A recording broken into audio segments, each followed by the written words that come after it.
Uma experiência comum de pessoas que passam por relacionamentos abusivos é ter altos níveis de ansiedade após essas relações. Essas relações muitas vezes submetem as pessoas a um tal nível de estresse e imprevisibilidade que as pessoas não sabem muito bem o que esperar num outro dia, né? Se a relação vai continuar sendo boa, muitas vezes há uma intermitência de períodos positivos e períodos negativos, em que no início tem mais positivo que negativo, e no final é mais negativo que positivo. Isso faz com que você não saiba muito bem o que esperar no dia seguinte, porque quando as coisas vão muito bem, você sabe que elas vão ficar muito mal, e você vai ficando ansioso mesmo quando as coisas vão bem.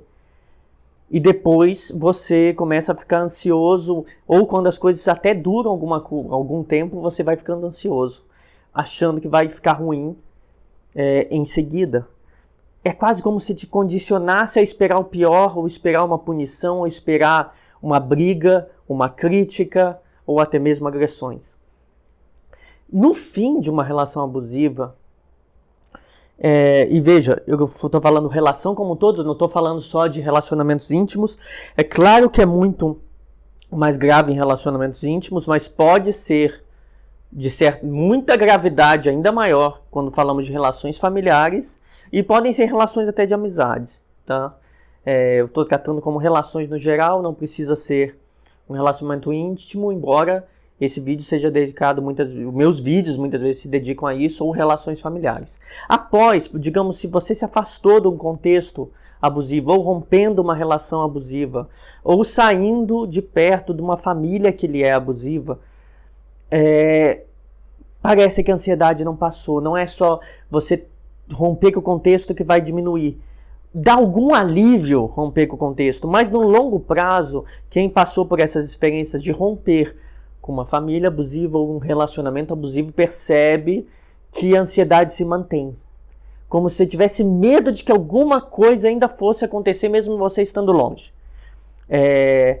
E quando você se expõe a situações parecidas, por exemplo, você constrói outras conexões afetivas, seja de um relacionamento íntimo, ou se você tentar ter uma família, um relacionamento, qualquer coisa que te lembre levemente, começa a ficar ansiogênico, produzir ansiedade.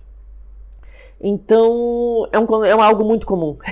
É quase como se você tivesse sido exposto, condicionado àquele contexto durante tanto tempo que você espera, algo vai dar errado, na sua cabeça está ali, algo vai dar errado, tem alguma coisa errada aqui. Seu cérebro manda você buscar, basicamente, no ambiente os problemas. E você fica com medo crônico, que pode ser muito baixo, e que te gera um nível baixo de ansiedade, ou pode ser muito alto, e que vai fazer você, em alguns momentos, ter gatilhos de crises de pânico, por exemplo. Então, essa experiência é comum. Essa experiência vem desde quem saiu de uma família abusiva até quem saiu de um relacionamento abusivo, e não importa tanto o tamanho, tá? Claro que um relacionamento de 10 anos vai ser mais grave do que um de 6 meses, mas isso não significa que o de 6 meses não pode produzir esse efeito de acordo com a intensidade das punições recebidas nesses 6 meses. Pode ser bastante ansiogênico, né? Ansiogênico é produzir ansiedade, né? Então, o que é importante sabermos antes de eu comentar como que se pode lidar com essa ansiedade, é que essa ansiedade é a antecipação de algo aversivo. Essa antecipação funcionava dentro da relação. Você está numa família por exemplo, se é uma criança numa família que tem violência, sempre que você vai captando sinais que vão lhe gerando ansiedade. Ansiedade, o que é? O medo de ser punido, o medo de ser castigado. Você está num relacionamento abusivo. Você vê que o seu parceiro, de repente, mudou de comportamento. Você vai antecipar, tem algo vindo, a pessoa está com a cara fechada. Ela pode querer me punir. Ela vai parar de falar comigo, ela vai me ofender. Então, isso funcionou naquela relação para você detectar as oscilações emocionais do outro.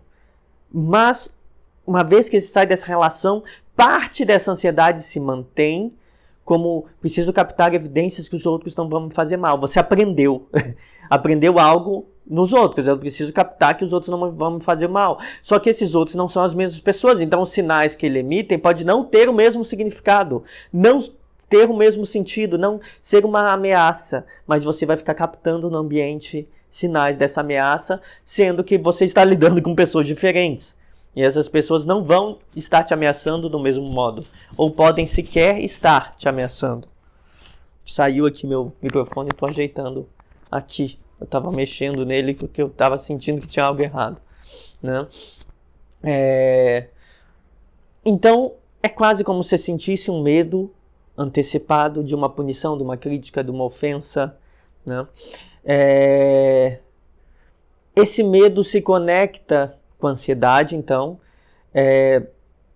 A ansiedade, podemos dizer que é um medo. A ansiedade vem do medo. Medo de enfrentar uma situação parecida.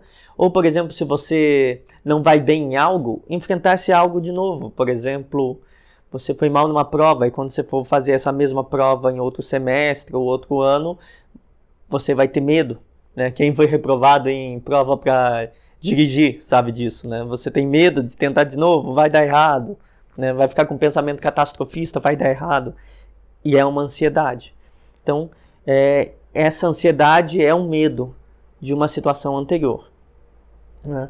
Há variações dela. Por exemplo, há pessoas que sofrem de ansiedade social, de pânico, ansiedade generalizada, de acordo com o contexto que produziu essa ansiedade. Quando a gente fala de ansiedade social, muitas pessoas sofrem de ansiedade social ou foram expostas pelos pais em contextos familiares, né? Digamos, o pai fazia piadas com o próprio filho, com a própria filha, ou eram submetidos a bullying no colégio, né? Eram expostos de alguma forma e socializar, expressar as coisas em público se torna fonte de ansiedade, se estar com as pessoas se torna fonte de ansiedade. Pessoas que foram assaltadas podem ter ansiedade social, ter medo de todo mundo, assim. O pânico muitas vezes é um gatilho muito específico. Às vezes as pessoas nem sabem o que causa esse gatilho, porque é muito específico e muito intenso. É uma ansiedade muito elevada com um foco específico. E esse foco faz se desregular completamente.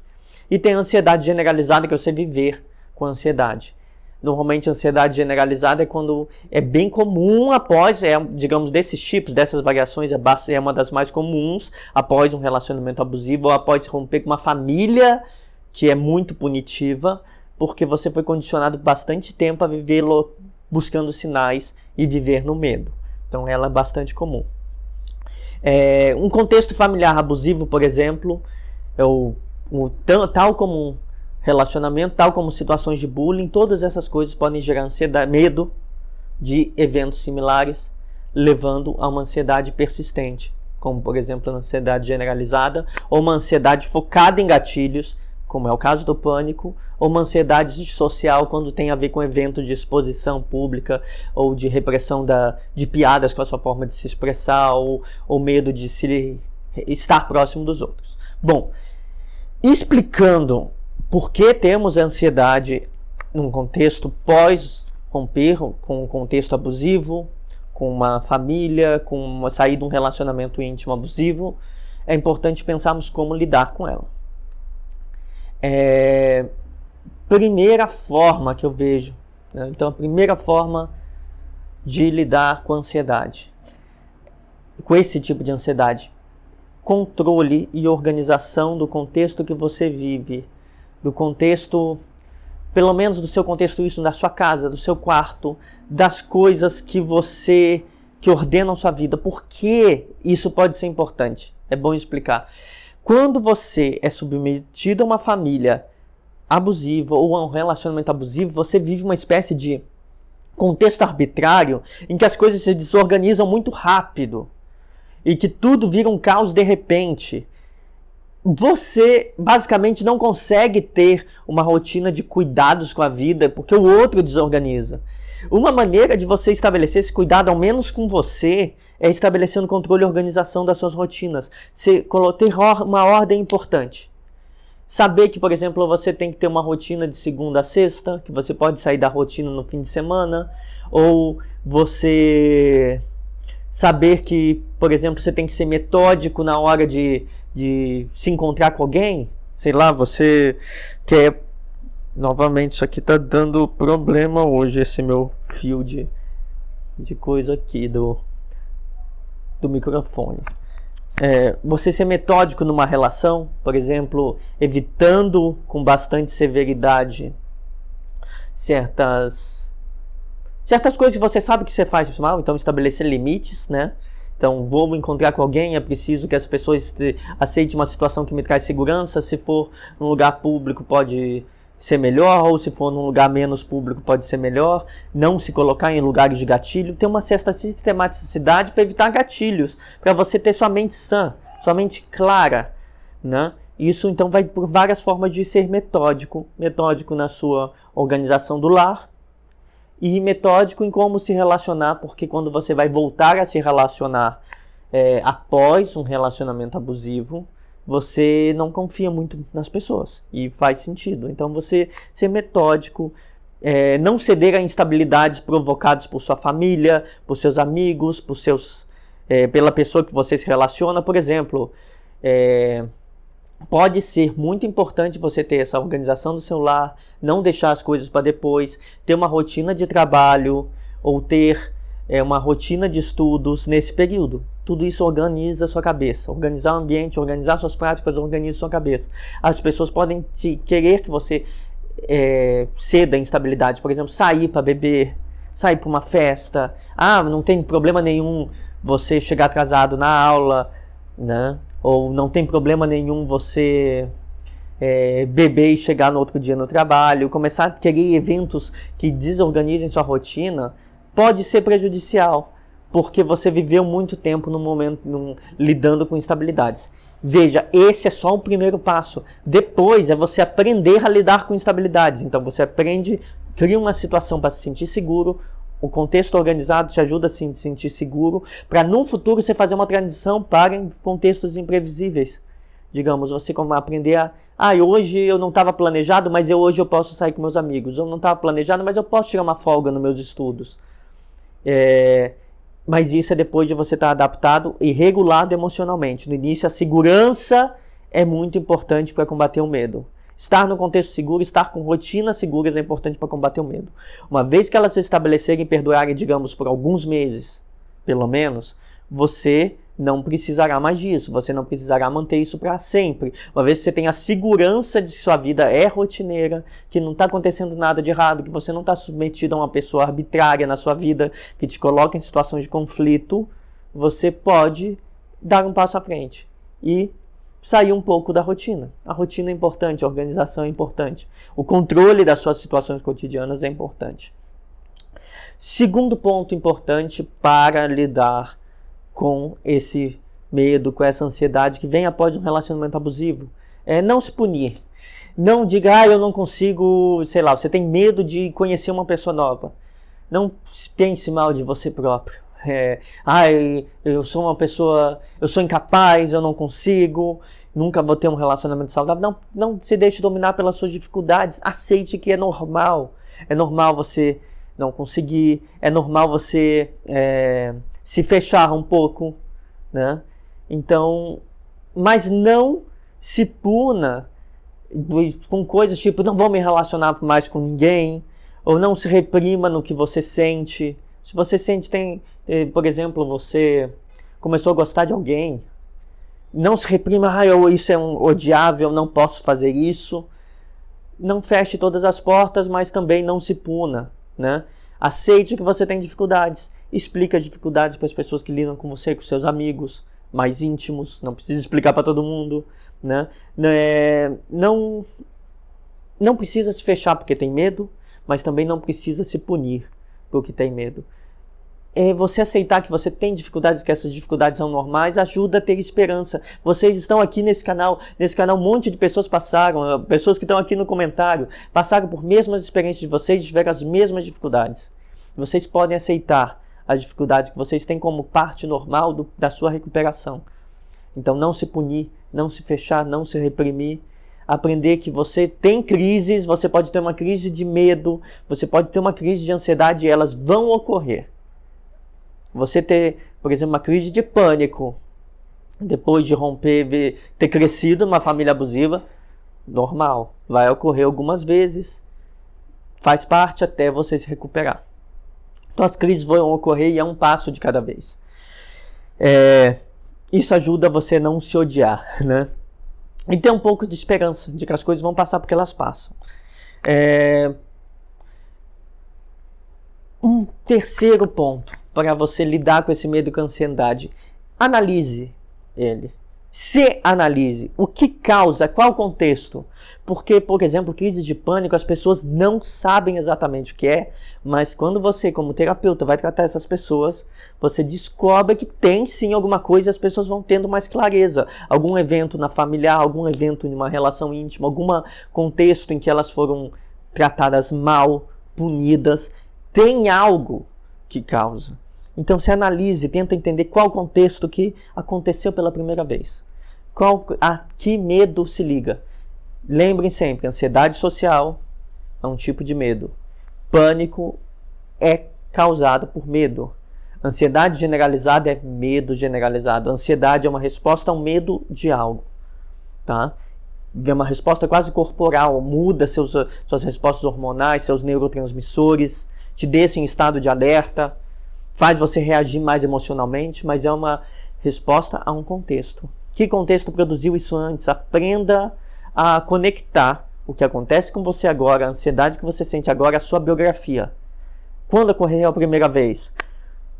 Qual o meu histórico biográfico? Qual é o evento específico desse relacionamento que me fazia mal? A fala específica, a pessoa te disse algo, aí outra pessoa te diz algo parecido, de repente você tem uma crise de ansiedade. É porque disse algo parecido. É porque fez algo parecido com alguém da sua família que te fez mal. Então, conecte. Então, ao invés de se punir, se analise. Se você teve uma crise de ansiedade, busque. Toda crise psicológica pode ser sinal de uma evidência para você mapear de onde ela vem. E isso ajuda você a entender. Então, o pânico, por que você tem pânico em certos contextos, digamos, pessoas que têm crise de pânico ao ter que se expressar. Então, se conecta com uma ansiedade social. Mas o que aconteceu quando você teve que se expressar? Você sofreu bullying? Sua família, o seu pai, sua mãe mandava você calar a boca? O que aconteceu? Ou o seu ex, a sua ex, dizer que você era burra? Que você falava besteira? Alguma coisa aconteceu e causa isso na hora que você tiver que expressar de novo. Então, faça análise, volte ao passado. Quarto passo para você lidar com esse medo, com essa ansiedade após sair de um contexto abusivo. Identifique seu sistema de pensamento. O que significa isso? O que do contexto que você viveu abusivo permaneceu como uma crença forte. A pessoa pode ter dito para você: ninguém vai te amar como eu te amo. Aí você acredita que ninguém te ama, só essa pessoa. Mesmo sabendo que essa pessoa não te amou, então você acha que ninguém te ama. Então, quando alguém diz que gosta de você, você tem uma crise de ansiedade, porque lembra dessa pessoa que disse que te amava. Então, te amar antecipa que você vai ser punido pela pessoa. Vale também para uma relação familiar, né? Quem te amava ou cuidava de você te bate, por exemplo. Então você acredita que o amor tem violência. Então sempre que alguém gosta de você, você começa a ter muita ansiedade. Ou quando você gosta de alguém, você começa a ter muita ansiedade. Virou um sistema de crenças. Você acredita que uma coisa é conectada à outra. Amor e violência, amor e ofensas. Por exemplo, eu estou falando do amor, mas pode ser várias coisas no seu sistema de crenças. Sistemas de crenças, tal como emoções, como respostas automáticas, como medo, são ligados ao contexto. O sistema de crenças são construídos por eventos sistemáticos que se encadeiam. Então, se algo ocorreu muitas vezes, se você ouviu, digamos, enquanto essas respostas mais emocionais têm a ver com ações, o sistema de crenças são com as coisas que você ouviu nesses contextos. O que você ouviu? O que você ouviu forma a sua voz interior, o seu sistema de pensamento. Então, isso vai te fazer se ver de certa forma quando tiver que lidar com as mesmas falas. E vai ativar seu sistema de crença. Então, entenda seus pensamentos. Entenda por que você está pensando isso. Entenda também que, às vezes, depois que você sai de uma relação abusiva, você pode ter um pensamento de que todos querem seu mal, porque uma pessoa quis. Né? Ou que essa pessoa dizia que gostava de você e tratava mal. Então, quem diz que gosta de você quer seu mal. Então, você vai se ver como vítima de uma relação dos outros. Ou se você sai de uma família muito controladora, em que você tinha falta de controle, você se ver como uma pessoa descontrolada. Na verdade, pode ser nem ser, né? Os outros que te descontrolavam, tentando te controlar, ou você realmente se vê como não tendo controle da vida porque você era submetido ao controle dos outros. Aí você acha que não adianta você fazer nada para melhorar a sua vida, que vai dar tudo errado. Negativismo como sistema de pensamento. Então identifique. Quando você sabe que você está submetido a uma relação caótica, instável, conflituosa, em que pode acontecer qualquer coisa a qualquer momento, você tem medo, você tem desespero, e isso pode enraizar também, se conectar as emoções com o pensamento para se enraizar na forma de crença, né? Então, o que eu tentei mostrar nesse vídeo é que tudo isso junto, esses 4 passos, esses 4 modos podem ajudar num longo prazo. Não vai solucionar hoje, não vai solucionar amanhã, nem semana que vem. Tudo isso são maneiras sistemáticas de lidar, de fazer uma autoanálise, de mudar sua rotina, de se aceitar, de se analisar, pensar sobre seus pensamentos, isso é metacognição, pensar sobre o pensar, para num longo prazo você promover mudanças.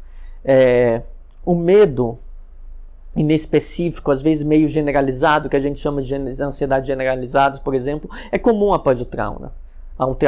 Se você desenvolve esses 4 passos e entende de onde vem, ele se torna delimitado. Meio que, sabe aquele medo que você não sabe, meio inespecífico, que parece estar com medo de tudo após sair essa relação, ela vai se tornando cada vez mais específica. Foi num contexto tal, quando a pessoa me disse isso, quando a pessoa teve tal ação. Então você vai diminuir o medo. Então vai diminuir a frequência das crises de ansiedade. Menos crises, tendo menos sintomas, você vai tendo mais calma ainda para refletir sobre o que aconteceu com você. Se você conseguir seguir esses, claro, podem ter outros passos, vocês podem trazer aqui nos comentários algumas dicas também que foram importantes para vocês, que algum psicólogo ensinou para vocês, mas tornando esse medo, que é muito mais generalizado, focado em uma coisa ou outra, entendendo os eventos, melhorando suas rotinas, se trazendo segurança, você vai ter menos crises. Com o tempo você vai ter menos sintomas de ansiedade. Ela pode não sumir, mas ela vai diminuir bastante, o que já vai te permitir ter uma vida significativa e uma vida que permita viver relacionamentos sem o medo, sem ser tão gerador de ansiedade como é quando você sai de uma relação desse tipo.